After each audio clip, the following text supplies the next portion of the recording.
अब हर घर में रावण बैठा, इतने राम कहाँ से लाऊं। कलयुग बैठा मार कुंडली, जाऊं तो मैं कहाँ जाऊं। अब हर घर में रावण बैठा, इतने राम कहाँ से लाऊं। इतने राम कहाँ से लाऊं। दशरथ कौशल्या जैसे मात पिता अब भी मिल जाए, पर राम सा पुत्र मिले ना, जो आज्ञा ले बन जाए। दशरथ कौशल्या जैसे मात पिता अब भी मिल जाए, पर राम सा पुत्र मिले ना, जो आज्ञा ले बन जाए। भरत लखन से भाई को मैं ढूंढ कहाँ से अब लाऊं। अब हर घर में रावण बैठा, इतने राम कहाँ से लाऊं। इतने राम कहाँ से लाऊं। कलयुग बैठा मार कुंडली, जाऊं तो मैं कहाँ जाऊं। अब हर घर में रावण बैठा, इतने राम कहाँ से लाऊं। इतने राम कहाँ से लाऊं। जिसे समझते हो अपना तुम, जड़ खोदता आज वही। रामायण की बातें जैसी लगती है सपना कोई। जिसे समझते हो अपना तुम, जड़ खोदता आज वही। रामायण की बातें जैसे लगती है सपना कोई। तब थी दासी एक मंथरा, आज वही घर घर पाऊं। तब थी दासी एक मंथरा, आज वही हर घर पाऊं। अब हर घर में रावण बैठा, इतने राम कहाँ से लाऊं। अब हर घर में रावण बैठा, इतने राम कहाँ से लाऊं। कलयुग बैठा मार कुंडली, जाऊं तो मैं कहाँ जाऊं। अब हर घर में रावण बैठा, इतने राम कहाँ से लाऊं। आज दास का धर्म बना है, मालिक से तकरार करे। सेवा भाव तो दूर रहा वो, वक्त पड़े तो वार करे। आज दास का धर्म बना है, मालिक से तकरार करे। सेवा भाव तो दूर रहा वो, वक्त पड़े तो वार करे। हनुमान सा दास आज मैं ढूंढ कहाँ से अब लाऊं। अब हर घर में रावण बैठा, इतने राम कहाँ से लाऊं। कलयुग बैठा मार कुंडली, जाऊं तो मैं कहाँ जाऊं। अब हर घर में रावण बैठा, इतने राम कहाँ से लाऊं। रौंद रहे बगिया को देखो, खुद ही उसके रखवाले। अपने घर की नींव खोदते देखे मैंने घर वाले। रौंद रहे बगिया को देखो, खुद ही उसके रखवाले। अपने घर की नींव खोदते देखे मैंने रखवाले। तब था घर का एक ही भेदी, आज वही हर घर पाऊं। तब था घर का एक ही भेदी, आज वही हर घर पाऊं। अब हर घर में रावण बैठा, इतने राम कहाँ से लाऊं। कलयुग बैठा मार कुंडली, जाऊं तो मैं कहाँ जाऊं।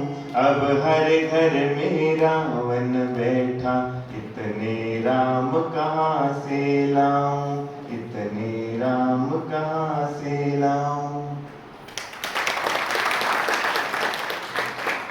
करे मोक्ष कलानक इंद्र भी शामिल होते हैं, देवों के भी देव रहे जो देव भी शीश झुकाते हैं, गर्भ से लेकर मोक्ष कल्याणक इंद्र भी शामिल होते हैं। ऐसे प्रभु श्री आदिनाथ को शत शत नम्र प्रणाम करूं, अंतिम शासक वीर प्रभु को बारंबार प्रणाम करूं, बारंबार प्रणाम करूं। अरिहंत जय जय, सिद्ध प्रभु जय जय, साधु जन जय जय, जिन धर्म जय जय,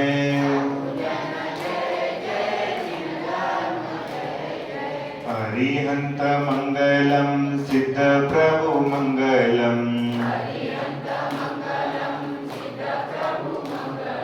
साधु जन मंगलम, जिन धर्म मंगलम,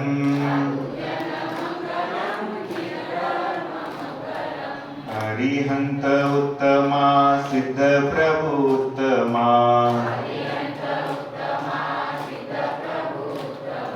साधु जन उत्तमा, जिन धर्म उत्तमा,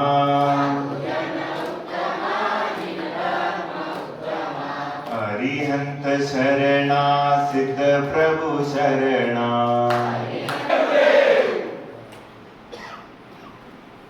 बुरा जो देखन में चला, बुरा न मिलिया कोई, बुरा जो देखन में चला, बुरा न मिलिया कोई, जो दिल खोदा आपना, मुझसे बुरा न कोई, जो दिल खोदा आपना, मुझसे बुरा न कोई। और आज का 10 लक्षण महापर्व चालू होने जा रहा है, और ये 10 लक्षण महापर्व जो होता है, 10 लक्षण जिस व्यक्ति के जीवन में आ जाते हैं वो लक्षण नहीं है, वो सुलक्षण रूप में आकर के जीवन में परमात्मा का पद प्राप्त कर लेता है, ऐसा पद उसको प्राप्त हो जाता है। तो ये 10 लक्षण पर्व है। तो ये पर्व क्या अपन पर्युषण पर्व भी कहते हैं, पर्युषण पर्व के नाम से भी जाना जाता है, 10 लक्षण पर्व के नाम से भी जाना जाता है। उसके बाद सलोना पर्व इसके रूप में भी माना जाता है, शाश्वत पर्व के रूप में भी माना जाता है। तो ये शाश्वत पर्व जो है हमेशा आता रहता है। तो ये साल में 3 बार आता है। तो चैत, माघ और भाद्रपद, इस 3 महीने में ये 10 लक्षण महापर्व आता है। तो ये 10 लक्षण महापर्व आता है, तो ये आपको सीख देने के लिए आता है। हर त्योहार आता है आपके जीवन में, तो त्योहार आपकी जिंदगी में नई खुशियां लेकर के आता है, और नई खुशियों के साथ साथ आपके लिए कोई ना कोई तो प्रेरणा जरूर लेकर के आ जाता है, जो भी त्योहार आता है। तो ये त्योहार प्रेरणा लेकर के तुम्हारे जीवन में आ रहा है। तो इसलिए बताते हैं आज उत्तम क्षमा धर्म है। और एक क्षमा धर्म जो होता है वो क्षमा वीरस्य भूषणम, ऐसा बोलते हैं। क्षमा किसका भूषण है? वो वीरों का भूषण माना जाता है। जिसके पास में वीरता होती है और जो शूरवीर होता है, उसी के जीवन में यहाँ पर क्षमा भाव आता है। और एक क्षमा भाव को प्राप्त करने के लिए क्या करना पड़ेगा? सबसे पहले अपने विकारों को दूर करना पड़ेगा। सबसे पहले अपने मन में जो विकार है, इन विकारों को जब दूर करेंगे तब जाकर के क्षमा का जो पर्व है वो अपने जीवन में क्या हो जाएगा? घटित होना चालू हो जाता है। तो क्षमा धर्म क्या कहलाता है अपन के लिए? तो सबसे पहले बुरा, तो सबसे पहले क्रोध करना है, और क्रोध करने के लिए, क्रोध करने के ऊपर अपन को विजय प्राप्त करना है, तो उसको क्षमा धारण करना पड़ेगा। जो व्यक्ति क्रोध से निवृत्त हो चुका है उसी के मन में क्षमा के भाव आ सकते हैं, और जो व्यक्ति क्रोध से दूर नहीं हुआ है उसके जीवन में कभी भी क्या नहीं आ सकता है, क्षमा के भाव उसके जीवन में आ नहीं सकते। इसलिए सबसे पहले जीवन में अगर क्षमा को धारण करना है तो क्षमा को धारण करने के पहले अपन को हम 4 चीजें बताएंगे। 4 A's होते हैं। अगर आपको अपने क्रोध के ऊपर कंट्रोल पाना है, अपने क्रोध के ऊपर विजय प्राप्त करना है, अपने क्रोध को क्या करना है, अपने आप में अंडर कंट्रोल में रखना है, तो आपको क्या करना पड़ेगा, इस क्रोध को कंट्रोल करने के लिए 4 तरीकों को अपने जीवन में लाना चाहिए। मैं 4 चीजें बता रहा हूं। सबसे पहले एक्सेप्ट। क्या करना चाहिए? एक्सेप्ट। क्या है? आदमी होता है कि वो समझता है मैं भगवान हूं। क्या कहता है? मैं भगवान। माने वो गलती करता है लेकिन गलती करने के बाद उसको स्वीकार नहीं करता। गलती करने के बाद अगर कोई व्यक्ति स्वीकार नहीं करता है तो क्या हो जाता है? उसको क्रोध आता है। अगर आप अपने क्रोध को, सबसे पहले आप बताइए, क्रोध करना ये अच्छी बात है कि बुरी बात है? बोलो। बुरी बात है। और आप ये चाहते हो कि ये मेरी बुरी चीज जो है वो छूट जाए, चाहते हो कि नहीं चाहते? चाहते कि नहीं चाहते? ये बुरी चीज मेरे से दूर हो जाए, ये हर व्यक्ति की भावना होती है, क्योंकि किसी को भी क्रोध करने वाला व्यक्ति पसंद नहीं आता। संसार में सबको मीठा खाना भी पसंद है और मीठा बोलना भी पसंद होता है। लेकिन क्रोध करने वाला व्यक्ति किसी को पसंद नहीं आता है, और ज्यादा मिर्च खाने वाला भी आदमी पसंद नहीं आता। एक बार क्या करना चाहिए? स्वीकार करना चाहिए। गलतियों को स्वीकार कैसे करोगे? तो एक बार एक पति जो है वो भोजन कर रहा है और उसकी पत्नी ने भोजन बनाया, लेकिन भोजन बनाने के बाद उसने जो सब्जी बनाई थी उसमें बहुत मिर्च पड़ी थी, बहुत ज्यादा लौंगी मिर्च। कैसी मिर्च रहती है? ज्यादा तीखी। लौंगी के लौंगी, लौंगी मिर्च डाल दी उसने, और भैया थोड़ा तड़का तो आना, उसका स्वाद तो आना ही है। तो उसका स्वाद आया तो क्या हुआ, वो भोजन भी कर रहा है और आंखों से आंसू भी आ रहे। माने उसका भोजन भी चल रहा है और आंखों से आंसू भी टपक रहे हैं। तो वो उसकी श्रीमती कहती है, क्यों जी, आज आप भोजन करने में क्यों रो रहे हो? क्यों रो रहे हो? तो क्या कहता है कि कहने लगा, अब वो देखो कैसे संभाल रहा है, स्वीकार कर रहा है। कहने लगा कि भैया ये तो दुख के आंसू नहीं है, ये तो आनंद के आंसू है। कहने लगा आनंद के आंसू है। तो ऐसा कि आनंद के आंसू है? तो कहने लगे ठीक है, और मैं और सब्जी डाल दूं थाली में? और कहने लगे सब्जी और डाल दूं? तो कहता है बस अब ज्यादा आनंद बर्दाश्त नहीं होता, आनंद ज्यादा बर्दाश्त नहीं होता है। इस तरीके से उसने अपने व्यक्तियों के स्वभाव को स्वीकार कर लिया कि ये व्यक्ति ऐसा ही है। क्या करता है? ये व्यक्ति ऐसा ही है। जब अपन स्वीकार करते हैं तब आपके जीवन में सबसे पहले उसके प्रति क्रोध की भावना आने का जो कार्य रहता है वो कार्य क्या हो जाता है? बंद हो जाता है। आपको स्वीकार करो ऐसा क्या है कि गलत चीज है वो, लेकिन गलत चीजों को गलत है ऐसा स्वीकार करो। और जो व्यक्ति गलती को गलती मानता है, स्वीकार करता है, उसको क्रोध आने का कारण उसके जीवन में नहीं रहता। उसके जीवन में क्रोध नहीं आ सकता। और दूसरी बात, अब दूसरी चीज क्या आती है जीवन में? दूसरा ये आता है, तो आपके जीवन में अवेयर होना चाहिए। आप अंग्रेजी पढ़ते हो, सबसे पहले एक्सेप्ट करना सीखो। कि मैं गलती करता हूं, मैं गलती कर सकता हूं, मेरे द्वारा गलती हो सकती है, ये आपने स्वीकार कर लिया। आप स्वीकार करते कि नहीं करते कि मैं क्रोध करता हूं? बोलो, करते कि नहीं करते?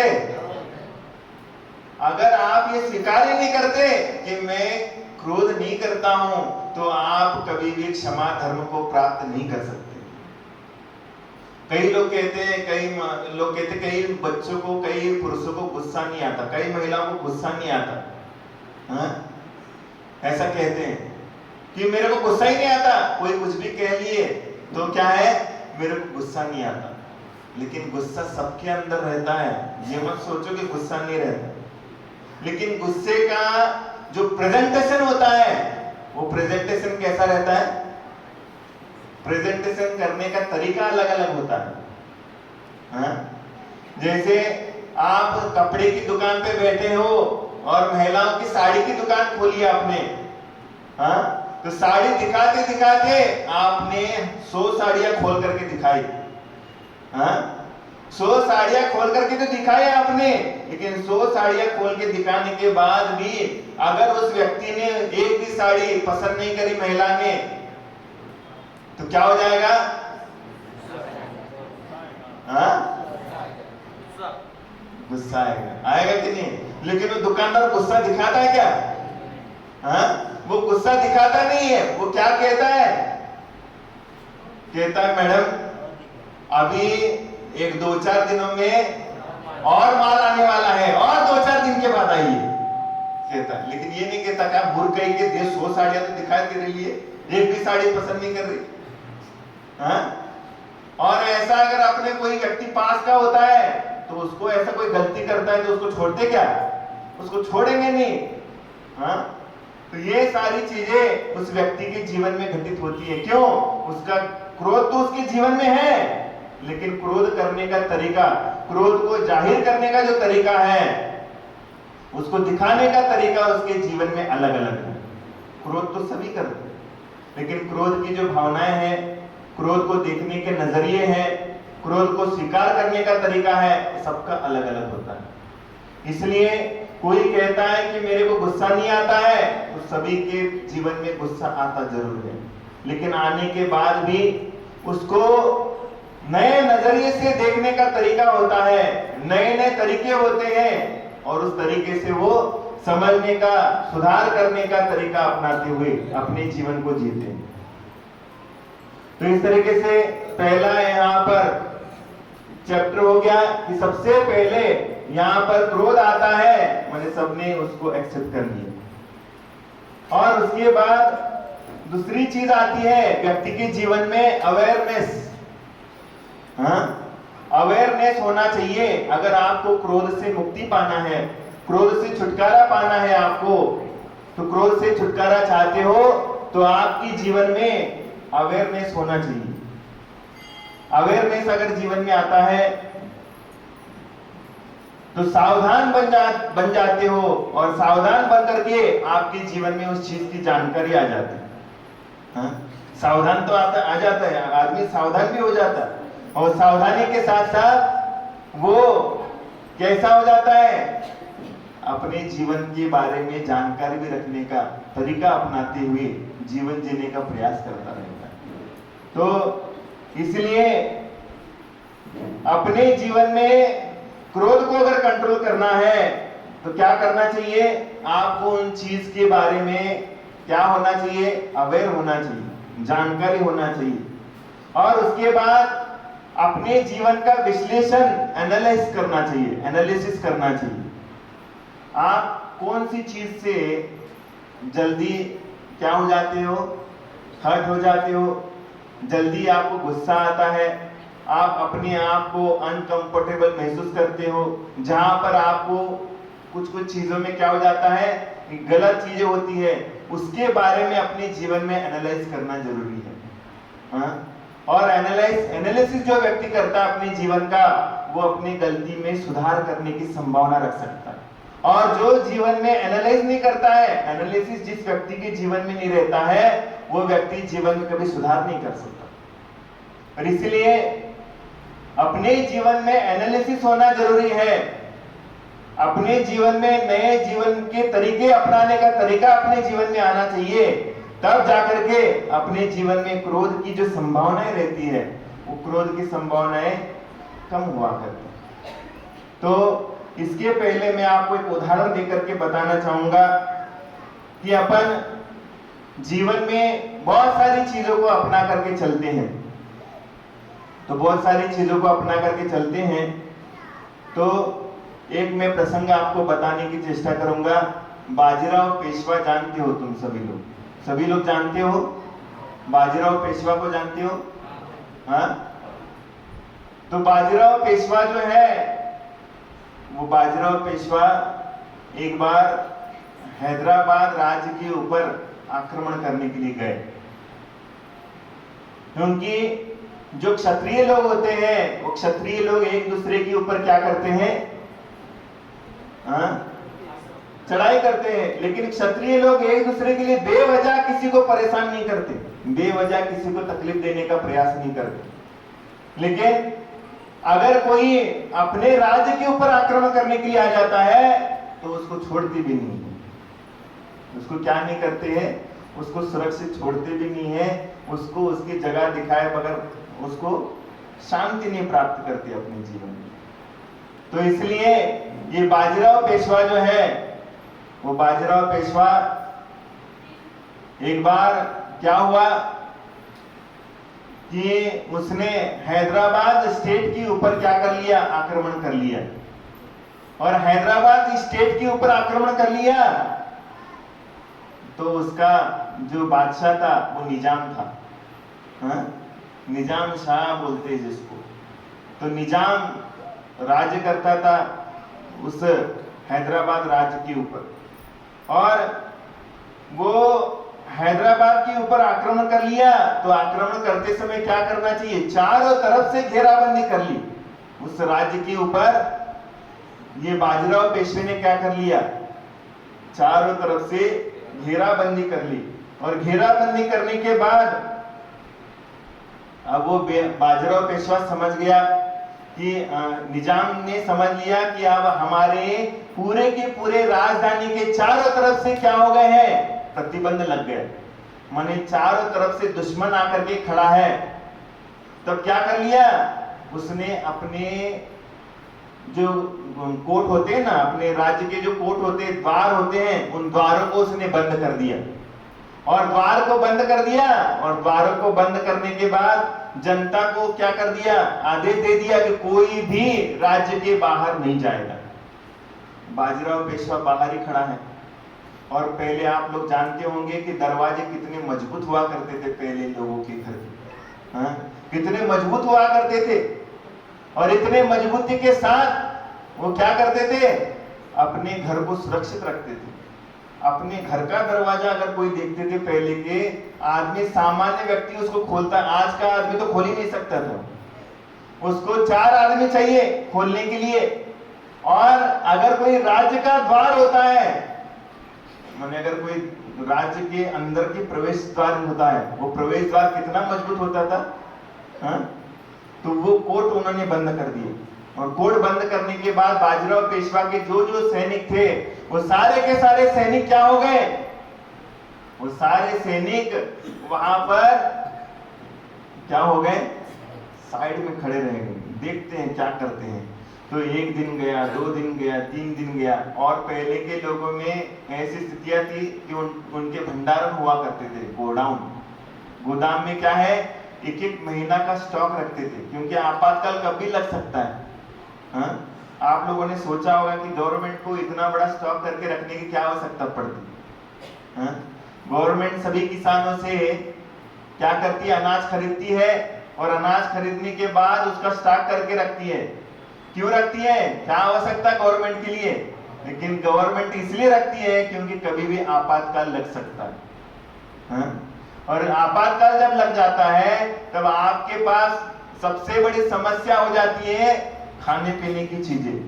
जैसे कोरोना का माहौल चल रहा था, हाँ? कोरोना का माहौल चल रहा था तो सभी के लिए सब्जी खरीदना कितना मुश्किल हो रहा था, हाँ? अगर कोई लौकी लेने जाता था उसको 100 रुपए से कम सब्जी नहीं मिलती थी, 100 रुपए की एक लौकी मिलती थी। हाँ, तो ये क्यों है? क्योंकि आपातकाल लग जाता है, सबसे पहले आपातकाल में भोजन की समस्या आती है।